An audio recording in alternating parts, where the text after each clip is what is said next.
Hello, this is Greg Salyer. Welcome to How to Make a Monster, the id and monster culture.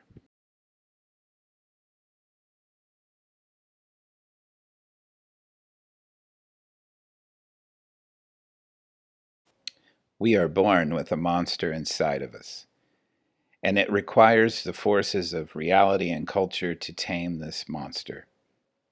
Sigmund Freud called our monster the id, or the it, as it would come across in English. And the id operates according to the pleasure principle. It seeks to release biological tensions, such as hunger and sex, by achieving pleasure and avoiding pain. The id, however, is mindless. It does not know how to find the pleasure it seeks, and it will substitute anything similar instead. For example, an infant will suck on its thumb, thinking it is a nipple that will satisfy its hunger. To actually achieve pleasure and release the built up tension created by the hunger, another element is required. Freud termed this other element the ego and claimed that it operated according to the reality principle. For example, the ego directs the infant toward actual nourishment instead of its thumb. There is a third element called the superego that is found in culture and operates according to what we might call the morality principle.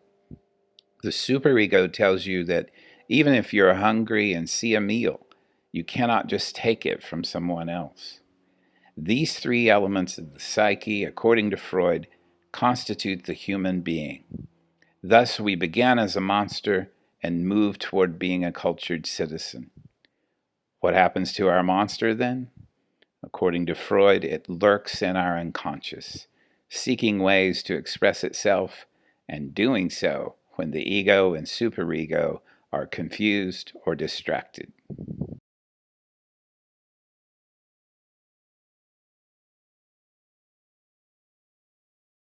While the monster exists within us, it also exists in culture, and it is there that we find and recognize him most readily. Medieval scholar Geoffrey Jerome Cohen wrote a foundational article for understanding our cultural monsters, entitled it Monster Culture: 7 Theses.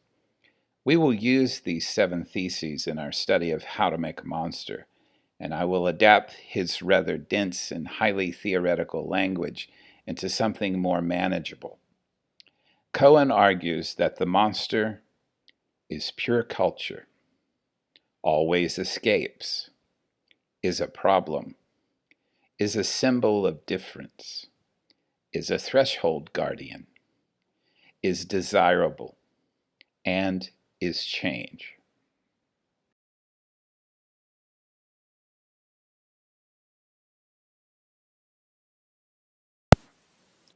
The monster is pure culture.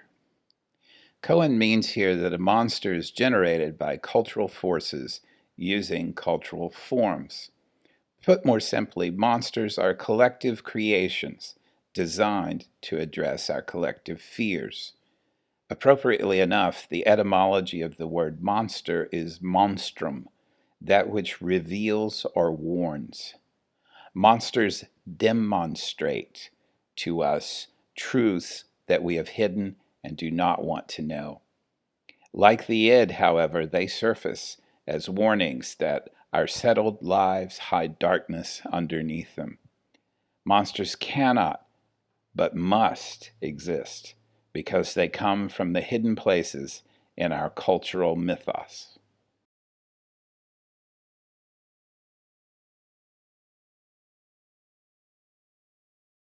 The monster always escapes because he is a symbol, and what he symbolizes never dies. Because the monster demonstrates, he is always revealing what we have pushed away from our conscious minds, and culturally, what we do not wish to acknowledge. We might see monsters then as incarnations of the great cultural forces at work underneath the everyday lives we lead. As such, they are what Freud called the return of the repressed. That is, the dramatic eruption of dark energies that we have forgotten or ignored. Monsters appear when there are seismic changes in culture that cause us to rethink our existing categories and reevaluate our meaning and purpose. The monster always escapes because these changes occur regularly and we have a limited supply of effective symbols with which to represent these repressed realities.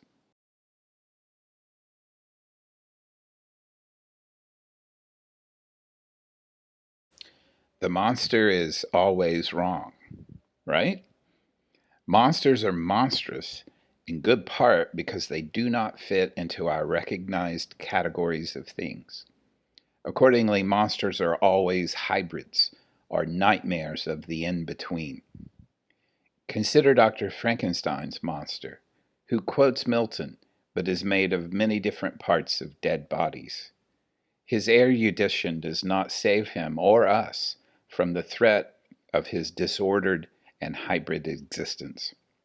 In fact, it only horrifies his creator more because it accentuates his hybridity.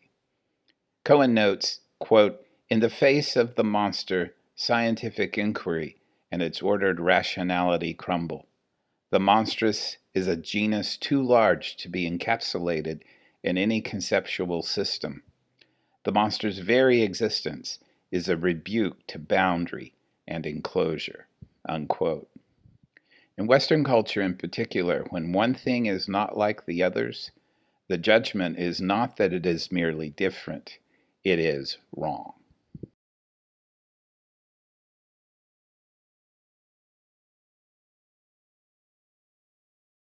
The monster is a symbol of difference. She is other. This otherness takes the form of cultural, political, racial, economic, and sexual differences, to name a few. We know from the chronicles of contact that Europeans visiting the Americas for the first time saw difference and made it monstrous. And those same Europeans had only recently burned and expelled the otherness they saw in midwives and Jews during the Inquisition. It is and has been an effective rhetorical strategy to depict your political enemies as monstrous, such as when an image went viral in 2016 that put Trump's head on Perseus' body as he held Clinton/Medusa's severed head in his hand. Of course, this horrific image bears the mark of gender difference as well.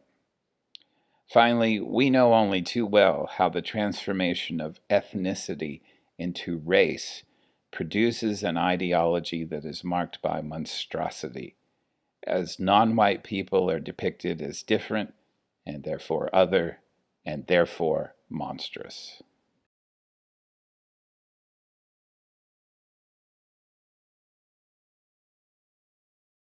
The monster is a threshold guardian. These figures warn potential heroes away from the dangerous, which is also the sacred space that they must traverse. Cohen puts it this way: the monster polices the borders of the possible. The Cyclops of Homer's Odyssey have not a law to bless them, and thus occupy an undiscovered and dangerous space outside of civilization. Medieval cartographers inscribed "Here be dragons" on some of their maps to serve as a border between the known and the unknown. The monster may also guard against and embody illicit sexual practices, which are, again, repressed individually and culturally, but return with a monstrous vengeance in our imaginations.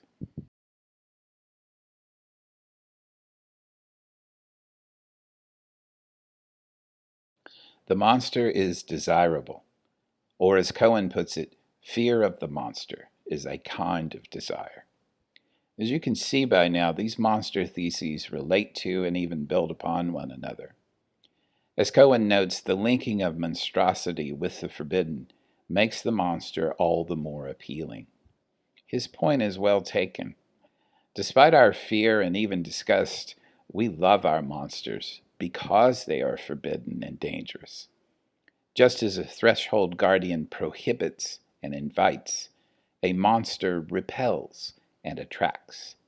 Monsters have double meanings then, which is very exciting and even profound when compared to the single meanings of our ordinary lives. This doubleness speaks to both liberation and fear, or as Cohen puts it, we envy the monster's freedom and perhaps its sublime despair. Finally, monsters operate free from our cultural constraints.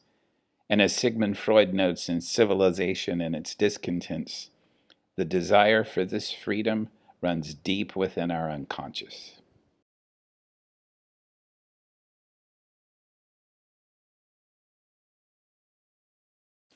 The monster is becoming. The early attempts at understanding the world in ancient Greece moved between two poles, that of being and becoming. Being is static, permanent, absolute. It is the forms of Plato, the Godhead of Christian theology, and the laws of nature as discovered by the scientific method. Becoming is dynamic, mutable, and relative. It is the truth of Heraclitus and the Tao. For Cohen, the monster stands at the threshold of becoming. And here I quote his final paragraph, in full, for its elegance and precision. Quote, monsters are our children. They can be pushed to the farthest margins of geography and discourse, hidden away at the edges of the world and in the forbidden recesses of our mind, but they always return. And when they come back, they bring not just a fuller knowledge of our place in history and the history of knowing our place, but they bear self-knowledge, human knowledge, and a discourse all the more sacred as it arises from the outside. These monsters ask us how we perceive the world and how we have misrepresented what we have attempted to place. They ask us to reevaluate our cultural assumptions about race, gender, sexuality, our perception of difference, our tolerance toward its expression. They ask us why we have created them.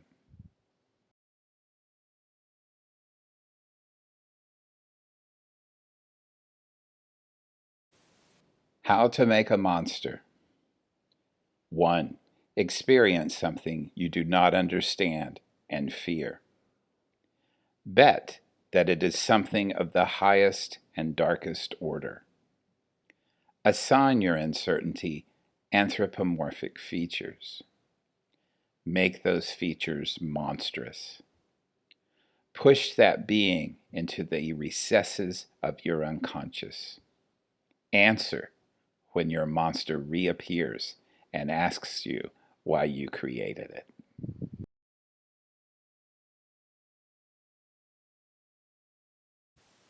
The monster then is like a god. It is a projection. Only instead of our greatest hopes, the monster holds our greatest fears. The fears we have pushed under our consciousness, but return when we encounter changes that threaten our status quo. The monster symbolizes what we do not want to see, and what we do not want to see is who we are in full. But the monster will not rest in our cages. He always emerges and always escapes because, like a god, he is made in our own image.